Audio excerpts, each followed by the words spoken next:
পছন্দের মানুষ, প্রিয় মানুষ তারা যারা নিজেকে আল্লাহর সামনে সঁপে দিতে পারে, যারা নিজেকে আল্লাহর সামনে লুটিয়ে দিতে পারে। একজন মায়ের কাছে যেরকম সন্তানের কাছে তার চাওয়া থেকে যে আমার সন্তান সারাদিন শেষে হোক, সপ্তাহে হোক, মাসে হোক, একবার সে আমাকে মা বলে ডাকুক, সন্তান হিসেবে সে আমার কাছে ঋণী, এই কথা সে স্বীকার করুক। আল্লাহ তাআলাও এই জিনিসটা চান যে আমার বান্দা দিন শেষে সে যেন আমার কাছে সেই কথা বলে, ও আল্লাহ, নিঃসন্দেহে আমার পুরো জীবন আমি নিজে আপনার কাছে আজনম ঋণী।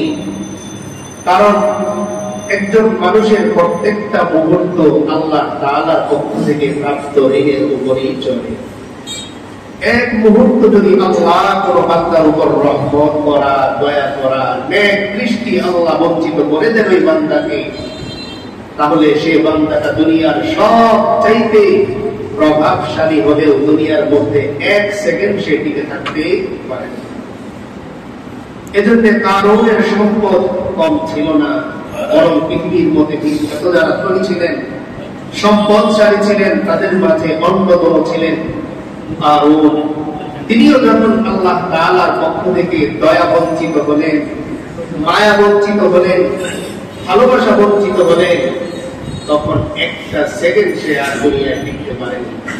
ফেরাউনের মতো নিজেকে খোদা দাবি করা ব্যক্তি পুরো মিশর যার শাসনামলের অধীনে ছিল, নিয়ন্ত্রিত ছিল, কিন্তু সেই ফেরাউনই যখন আল্লাহর রহমত থেকে বঞ্চিত হয়ে গেল, নীল নদের পানির মধ্যে সে আর টিকতে পারল না, বরং সে দুনিয়া ছেড়ে চলে যেতে হয়েছে। এজন্য একজন মায়ের কাছে যেরকম ওই সন্তানটা সবচেয়ে দামি, যে সন্তান মায়ের কাছে সেদিনই এই কথা স্বীকার করে, আল্লাহর কাছেও ওই সমস্ত বান্দারা দামি যারা আল্লাহর কাছে এসে সেটা তার রবের কাছে ঋণী, এই কথাটা স্বীকার করে। আর সেই ঋণ পরিশোধ করার সহজ মাধ্যম, সহজ উপায় হচ্ছে যতবার আমি নিয়ামত পাবো, যতবার আমি দয়া পাবো, যতবার আমি ভালোবাসা পাবো, আমি আলহামদুলিল্লাহ বলবো, ও আল্লাহ, এ সব কিছু একমাত্র আপনার জন্য, তাই প্রশংসার সবটুকু আপনার। আমরা বিগত জমায় মেরাজ সম্পর্কে, ইসরা সম্পর্কে আলোচনা শুনছিলাম যে আল্লাহ তাআলা তার প্রিয় হাবিবের মানসিক ব্যথা, মনের দুঃখ, কষ্ট, যাতনা দূর করার জন্য তিনি প্রথমে ইসরা অর্থাৎ মক্কাতুল মুকাররমা থেকে বাইতুল মুকাদ্দাস পর্যন্ত তিনি সফর করালেন। এরপর মেরাজ হিসেবে আমরা যেটা চিনি জানি, বাইতুল মুকাদ্দাস থেকে আল্লাহ তাআলা তার নিজের কাছ পর্যন্ত তিনি নিয়ে গেলেন।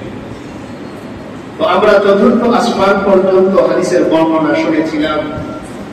চতুর্থ আসমানে আল্লাহ রাসূল সাল্লাল্লাহু আলাইহি ওয়াসাল্লাম হযরত ইদ্রিস আলাইহিস সালামের সাথে তিনি সাক্ষাৎ করেছিলেন। তিনি তার জন্য অভিবাদন জানালেন এবং কল্যাণের দোয়া করলেন। এরপরের অংশ থেকে আমরা বাকি যে মেরাজ সংক্রান্ত আলোচনাটা, এটা ইনশাআল্লাহ আমরা শুনব। আল্লাহ তাআলা আমাদের সকলকে এই ঘটনা থেকে শিক্ষা গ্রহণ করে নিজেদের জিন্দেগি বানানোর তৌফিক দান করুন। আমিন। চতুর্থ আসমান থেকে আল্লাহ রাসূল সাল্লাল্লাহু আলাইহি ওয়াসাল্লাম যখন বিদায় নিলেন, তো হাদিসের পরের অংশে আল্লাহ রাসূল সাল্লাল্লাহু আলাইহি ওয়াসাল্লাম বলতেছেন, থুম্মা আরাদাবি ইলাস সামাই খামিসা। চতুর্থ আসমানে হযরত ইদ্রিস আলাইহিস সালামের সাথে সাক্ষাৎ শেষে আমি মুহাম্মদুর রাসূলুল্লাহ সাল্লাল্লাহু আলাইহি ওয়াসাল্লামকে পঞ্চম আসমানে নিয়ে যাওয়া হলো। সেখানে জিবরিল আলাইহিস সালাম আসমানের দরজা খোলার জন্য আবেদন করলেন। আবার আগের মতোই প্রশ্ন করা হলো, আপনার সাথে কে আছে? তো উত্তর দিলেন, আমার সাথে মুহাম্মদ সাল্লাল্লাহু আলাইহি ওয়াসাল্লাম। প্রশ্ন করা হলো, আমি কি আপনার কাছে আপনার সাথে নিয়ে আসার জন্য আদেশ দেওয়া হয়েছে কিনা? তো জিবরিল আলাইহিস সালাম উত্তর দিলেন, আমাকে নিয়ে আসার জন্য বলা হয়েছে। এরপর আসমানের দরজা খুলে দেওয়া হলো। আল্লাহ রাসূল সাল্লাল্লাহু আলাইহি ওয়াসাল্লাম বলেন, ফাইদা আনা বিহারুন, পঞ্চম আসমানে আমার সাক্ষাৎ হলো হযরত হারুন আলাইহিস সালামের সাথে। হযরত হারুন আলাইহিস সালাম কে ছিলেন? হযরত মুসা আলাইহিস সালামের সহোদর ভাই। তিনি আল্লাহ তাআলার কাছে যখন নবুয়ত পেলেন, তো আমরা সকলেই এই কথা জানি বা অনেকে শুনেছি বা পড়েছি যে ফেরাউনের ঘরে যখন হযরত মুসা আলাইহিস সালাম লালিত পালিত হচ্ছিলেন, তখন ফেরাউন একদিন পরীক্ষা করার জন্য ওই যে তার গালের মধ্যে চর বসিয়ে দিল। তো ফেরাউন বলতেছে, তো সাধারণ কোনো বাচ্চার চর না, এই চরের মধ্যেই যেমন যেন ওজন আছে, ভারত্ব আছে।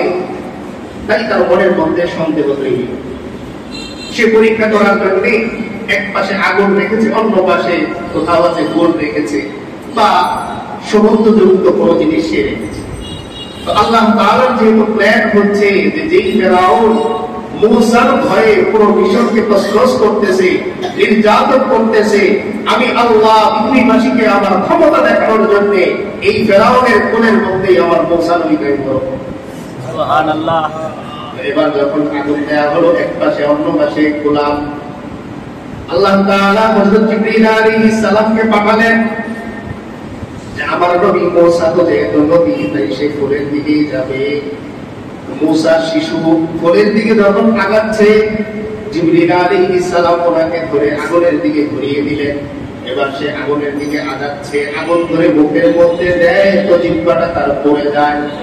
এবার ফেরাউন বলতেছে, এখন আমার বিশ্বাস হয়েছে এতে সাধারণ বাচ্চা। সে কি সাধারণ বাচ্চা? কারণ ফেরাউন এতটুকু জানে যে সে যদি নবী হয় তাহলে সে ছোট্টবেলা থেকেই নবী, তার মানে সে আগুন ধরবে না, কোন দিকে যাবে? ফুলের দিকে যাবে। কিন্তু আল্লাহ তাআলা প্ল্যান যেহেতু তার বাড়িতেই বড় করবেন, এজন্য ইচ্ছা করে আগুন ধরিয়ে দিল। এখন আগুন যদি তার মুখ আবার না পোড়ায়, তাহলে আবার সন্দেহ তৈরি হবে যে আগুন ধরে মুখের মধ্যে দিল তো পড়ল না কেন, তার মানে এখানেও কিছু একটা সন্দেহ আছে। তাই আল্লাহ তাআলা আগুন ধরার কারণে আগুনের যে প্রক্রিয়া, যে প্রতিক্রিয়া, এটা তৈরি করলেন হযরত মুসা আলাইহিস সালামের জিহ্বার একটা অংশ পড়ে গেল। এতে করে কি হলো যে উনি এখন কথা বলতে চান, তো ওনার কথা জড়িয়ে যায়। জিহ্বা পড়ে গেলে দেখবেন কথা জড়িয়ে যায়। মুসা আলাইহিস সালাম তখন আল্লাহ তাআলার কাছে আবেদন করলেন, ও আল্লাহ, আমার যেহেতু জিহ্বার মধ্যে কথা জড়িয়ে যায়, তাই আমার ভাই হারুনকে আপনি আমার সঙ্গে বানান। সে আমার কি করবে? সহযোগিতা করবে।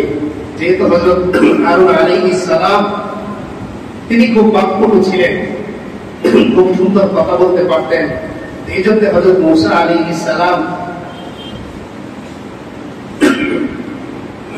তাকে সাহায্যকারী হিসেবে আল্লাহর কাছে চাইলেন। তখন আল্লাহ তাআলা তার কি করলেন?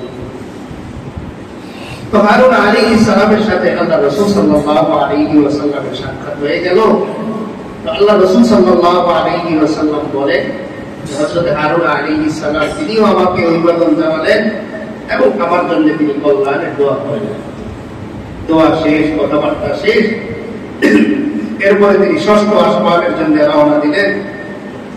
ষষ্ঠ আসমানে যে হযরত জিবরিল আলাইহিস সালাম একই রকম দরজা খোলার জন্য আবেদন করলেন। প্রশ্ন করা হলো আগের মতোই, আপনার সাথে কে আছে? তো তিনি উত্তর দিলেন, আমার সাথে মুহাম্মদ সাল্লাল্লাহু আলাইহি ওয়াসাল্লাম আছে। আপনাকে কি তার কাছে পাঠানো হয়েছে? তো তিনি বললেন, হ্যাঁ, আমাকে পাঠানো হয়েছে। তখন ষষ্ঠ আসমানের দরজাটা খুলে দেওয়া হলো। আল্লাহ রাসূল সাল্লাল্লাহু আলাইহি ওয়াসাল্লাম বলেন, ষষ্ঠ আসমানে আমার সাথে দেখা হলো হযরত মুসা আলাইহিস সালামের সাথে। কার সাথে?